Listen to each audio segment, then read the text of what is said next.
જાગીને નાહી ધોઈને તૈયાર થયો ત્યાં ઘરે ન્યૂઝ ચાલુ કર્યા ને તો એમાં આવતું હતું કે ભાઈ આવી રીતે સમૂહ લગ્ન હતા એના આયોજકો ફરાર થઈ ગયા છે અને અહીંયા જે વરરાજા હતા એ બધા રજડી પડ્યા છે એવું ન્યૂઝમાં આવતું હતું.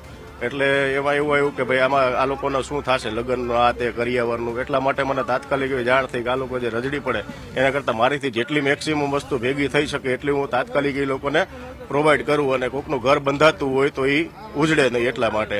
એટલે મેં તાત્કાલિક મેક્સિમમ જેટલી વસ્તુ મારાથી ભેગી થઈ શકતી હતી એટલી જેટલા જાણીતા વેચાણવાળા હતા દુકાનવાળા એટલાને ફોન કરી અને 4 વસ્તુ અત્યારે મારાથી ભેગી તાત્કાલિક અહીંયા પહોંચાડી શકે એવી થઈ. તો 4 વસ્તુ મેં અત્યારે જેનું ઘર બંધાતું હોય ને શરૂઆતની અંદર પેલો ચૂલો જોઈએ એટલે મેં સીધું લાઇટથી ચૂલો આપણે પહોંચાડી દઈ, બીજું કુકર પહોંચાડી દીધું, ત્રીજું મિક્સર આપણે ભેગું કર્યું, ચોથું બ્લેન્ડર ભેગું કર્યું.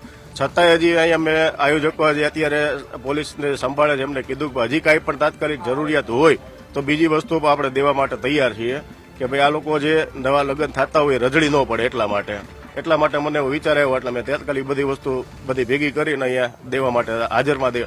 પછી તો બધાય દેવાના છે ને પછી તો બધાય પહોંચાડીએ દે. પણ એ બધું કેવું છે કે અઠવાડિયા પછી 10 દી પછી પહોંચાડે ત્યાં સુધીમાં અત્યારે અઠવાડિયા 10 દિવસ માટે આ લોકો શું કરે એમ.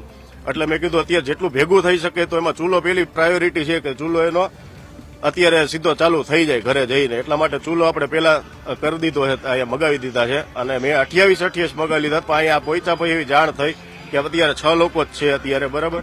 આરોપીઓને તાત્કાલિક પકડી અને એની ઉપર સજા થવી જોઈએ જેથી કરી આવું બીજી વાર કોઈ પગલું ન ભરે અને આવી વસ્તુમાં કોઈ હેરાન ન થાય એમ. અમારી તમામ માહિતીથી અપડેટ રહેવા માટે જોડાયેલા રહો S9 ન્યૂઝ સાથે.